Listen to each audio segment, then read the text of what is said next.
welcome to yet another episode of Football Premi Podcast. International break ഈ വീക്കെൻഡിൽ western panellist ഞങ്ങൾ cover ചെയ്യാൻ ഉദ്ദേശിക്കുന്നത് how has the big six done their or gone about their transfer business എന്നാണ്. യഥാർത്ഥത്തിൽ അതിൽ ഏറ്റവും bottom ആരാണെന്നുള്ളത് it's as clear as water. So ranking we'll keep for the last, but for now in this session the North Londoners, Arsenal and Tottenham Hotspurs, beginning with Spurs. Before that, our usual suspects, Bala, and we have the Gunners in the house, Abhishek and Shriman Krishnaraj Kodoth. Abhishek nu parayumbol V ചിഹ്നം കാണിച്ച് തന്റെ പേര് തെറ്റായി മനസ്സിലാക്കിയ കോഡോത്താണ് രണ്ടാമത്തെ Arsenal fan in the house. Okay, so moving on to the second part of the transfer review, coming over to the red side of North London. Arsenal's this transfer business ആണ് what we're going to review next. I think, in hindsight, before I go to Bala and Abhishek, Arsenal have done pretty well. I wouldn't say they've strengthened every department that they might have wanted to. Abhishek would know or would be able to give you a better view on that. But I think they've done quite a good business, especially with Thomas Partey coming in on deadline day. But before we rate the Gunners, what do you think? Let's hear from Abhishek himself on how he thinks his team has done the business. Arsenal, I believe, when they started off the transfer business, they were looking at somebody to give on the right wing to give competition to Pepe, and then they were looking at a number 10, basically to bring in the creative spark, which is actually missing from most of the games. They were probably looking at a very strong presence in a defensive midfielder position, and maybe a couple of additions to the centre backs. And more than incomings, they were actually looking at a lot of exits as well. We have a lot of players on the roster, so we're looking at a lot of exits. So when you look at it right now, they have bought in numbers. I think they have taken in almost 8 players. Have accounted for the loan, players who came in on loan last season and who are made permanent as well. They have signed in 8 people, but for me personally, it's a hit and miss kind of a situation. They have the signings of Gabriel and Partey were extremely good, but some signings never made sense. Like Alex Runarsson, the goalkeeper who came in for Martinez, signings of Cedric Soares and Pablo Mari. These are not signings which I think just to save money, they made a Pablo Marine, personally, here and there. Clear, but Soares's കളി കണ്ടിട്ടാണ്. I've seen Soares play on that right wing, but കണ്ടിട്ട് I don't really know why you'd convert that loan into a permanent deal, especially when you have Bellerin start ചെയ്യുന്ന ടീമില്, and you have Maitland-Niles also who can play at that. നിങ്ങൾ എന്തുകൊണ്ട് Soaresനെ convert ചെയ്തു എന്നുള്ളത്, it's something beyond me. I think it's just a question of having warm bodies in the locker, right? So backup ആണ്, വേറെ ഒന്നുമില്ല. If you want to go get that quality of a player today, you pay a few millions extra. Why do you do that when you can convert a loan ആയിരിക്കാം? That could be the thinking. Other than being a depth, I don't see either Pablo Mari or Cedric Soares making any sense from a footballing perspective. I don't think they improve the team at all. I think they just add some strength in numbers. That's it, if that. Absolutely true. But on the other side of the story, you have a lot of utility players in the team. I think I can certainly say Tierney is one such player. I think he can play in a centre back role as well in the back three. You have Maitland-Niles as well. So all these players, when you look at it, they will provide competition. So altogether the side is good, but there are a few places wherein they could maybe have bought in somebody as a number 10. But I think the idea now is that since the transfer kind of did not go through, Willian might be a player that you might see, playing the number 10 role in a 4-3-3 formation. I think that might be the idea. Number 10 jersey Arsenal ആരപ്പോ? Presently, there is nobody. Okay, at this moment, from whatever I recollect, that jersey does not belong to anybody. It's not even in the stores right now, and that is a very sensitive topic for us Arsenal fans. Although മുന്നോട്ട് number 10 പോയാലും അതും very controversial topics ആയതുകൊണ്ട് we will leave it there. But personally, with Partey coming in, I see Ozil coming into the team, it actually makes a lot of sense. Ozil has been very unsuccessful because, and when you played Sanchez and Ozil together way back, you had two players who would lose the ball in very dangerous position, and then to cover up them, you had somebody like Francis Coquelin, and then more often than not, Coquelin would create some of the other mistake, take a yellow card for the team. The entire world would be blaming Coquelin, but the blame would be with Sanchez and Ozil. Now we have somebody like Partey. I'm thinking, like there was I don't remember which season Sanchez recorded most possessions lost in I think 2 consecutive seasons. He has like average possession lost in a game. Yeah, so yeah, fair point. so maybe this could be the season that we see Ozil, at least start a few games. He's definitely not going to be, one of the first names in the sheet. I'm not even sure if he's going to make the squad. I know he's been omitted from the Europa League. I'm not even sure if he's going to make it to the, the Premier League squad. But maybe this is a good time with Thomas Partey coming. Another point I agree to.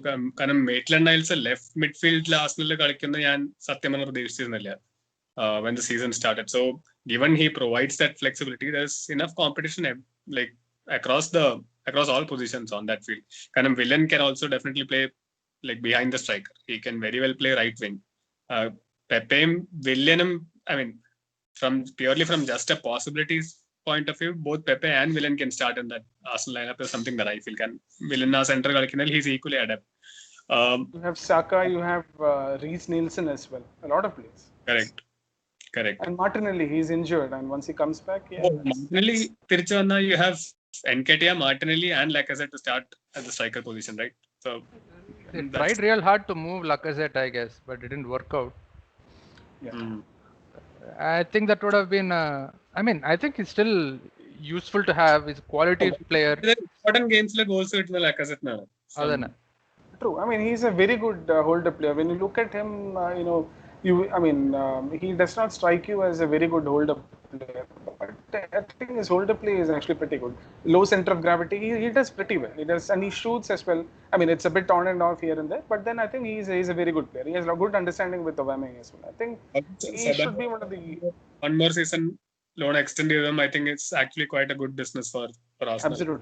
Absolutely. I think that kind of makes up for we not signing Usain Bolt. So if you have Ceballos maybe starting more upfront rather than somewhere closer to the defensive midfielder, I think that makes a lot of sense. You might finally see something creative coming out. David Luiz contract extended. I don't think it will happen for the next year, but I honestly feel it was a good decision getting him in. We don't really have a vocal leader in the team, at least from the defense perspective. If you look at it, it's just Mustafi, and stuff like that, Socrates and all that. Forget a leader, forget a vocal leader. I don't see even a defender over there. So having somebody like I'm not going to call Luiz a very good defender, but at least he's somebody who has great influence in the dressing room. Maybe that's why Chelsea have signed in Thiago Silva as well. From that perspective, I think the signing extending him was pretty good.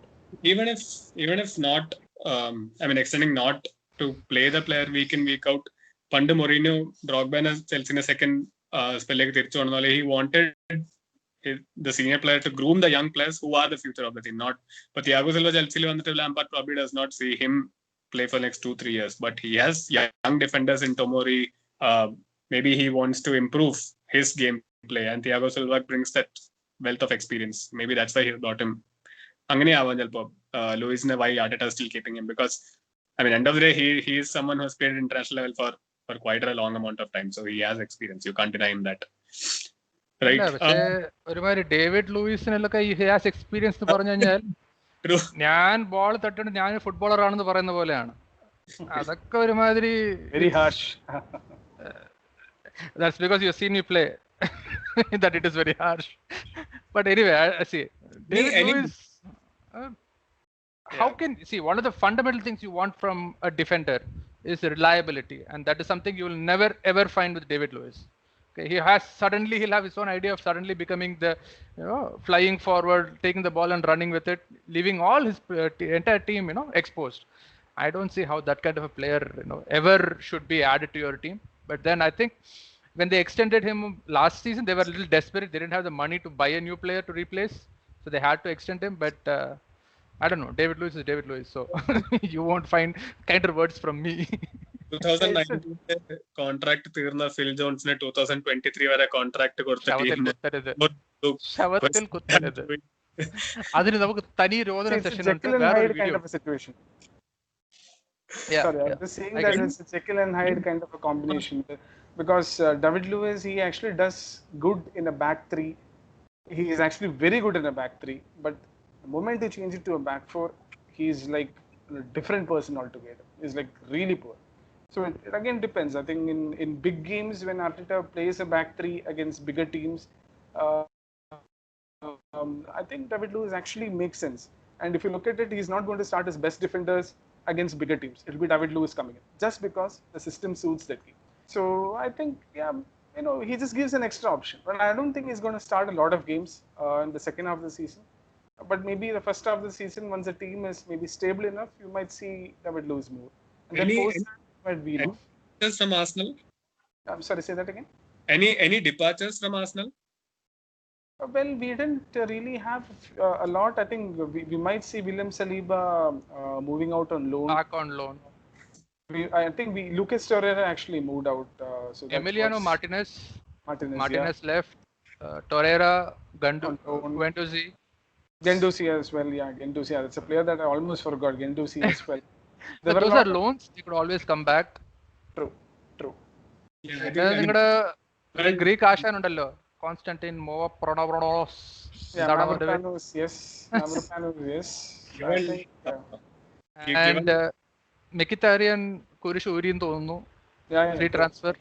Free transfer. Yes, we terminated the contract. That's a good decision too. That was something I think both Arsenal and United can. Yeah, like Yeah. There's a lot of debate on who got the wrong end of the bargain. I think whether it was Sanchez to United or no question on that. There's only one team that got the wrong end of the bargain there. Please. No. I'd say honestly, I think if you look at the financial side of it, yes. But if you look at footballing sense, right? It was a lose-lose for everyone involved. The players, the clubs, everyone involved was a lose-lose. There was no winner in those transfers. I think in hindsight, given all the players that Arsenal have brought in, their best business piece has been to extend Aubameyang this season, without doubt. That will definitely be a major factor in how they're going to end this season. Yeah, because traditionally that is usually the time stage in a striker or a lead Arsenal player's career that he usually gets sold on bargain to a rival, right? That they avoided this time around. So I think that was, in Wenger's words, almost like a new signing, right? Exactly. I don't think we would have seen it if Emery was there, but I think maybe it's the pull of Arteta that plus the ambitions that the club would probably have outlined to him before they got him to sign the contract, that we are going to get to the big names. I think those two would have given him enough reason to extend his contract, and I would say a fair decision as well. Okay. Long story short, how would you rate Arsenal's business from 1 to 10? I was going to give them something like 6.5, but then they did the deadline day signing of Partey, so that makes it about 7.5. It could have gone up to 8.5 if they had actually nabbed Jose Muar as well, but I think they just missed that boat the last minute. So I think all in all, they add some quantity to the side. They definitely have a major player they were missing, quality in terms, at least Nokia Anangil, in bringing Partey in. So I think Partey signing is really the icing on the cake for me for what is a really good above average transfer season for Arsenal. So I think I would say 7.5. Abhishek? I would have given them 8. I think they have done some pretty decent business. They've gotten a few players. Partey was a huge deal. I think that changes. But what they didn't do well was moving players out. They did not move in Kolasinac. They did not move in Socrates. There's a lot of doubts about Ozil. all these reasons, I think I would maybe stick with, I'll stick with Bala. I'll maybe give them 7.5. It's not every day that you extend your club captain. It's not every day that you spend 50 million on defensive midfielders. So I would say 7.5. I don't want to be too harsh about it. Yeah, I think that's, we are all in agreement with that rating in that case, because I'd give them a 7.5 as well. And like Bala said, that's mostly for me due to two reasons. One, extending Oba's contract quite ahead of time. അത് last വരെ വലിച്ചു നീട്ടി ആവശ്യമില്ലാത്ത saga rumours ഒന്നും ഇല്ലാണ്ട് തന്നെ, like there was no doubt in whether he was going to extend or not. That was the case. And deadline day party deal, the two, in my opinion, are really big piece of business from an Arsenal point of view. So 7.5. That interestingly puts both the North London teams in Football Premier Review at the same score of 7.5. Let's see how the other top four teams do in the later portions of the same transfer review video. Thank you guys. Thank you Bala. Thank you Abhishek for joining. For our viewers, as usual, purely out of passion, kondu nadakkunna oru podcast aanadu. Us, a group of football fanatics from Kerala who do this whether or not in a screen recording setup or on a coffee table setup. This സ്ഥിരമായി ചെയ്തുകൊണ്ടിരിക്കുന്ന സാധനം ഞങ്ങൾ ഓൺലൈനായിട്ട് കൊണ്ടുവരുന്നതേ ഉള്ളൂ. So if you please go ahead, watch our content. If you like our content, share, subscribe, join our Football Fantasy Premier League. The code will be shown in the bio. Exciting prizes up for grabs for the winners. So see you on the other side where we review the other big four Premier League teams. Thank you.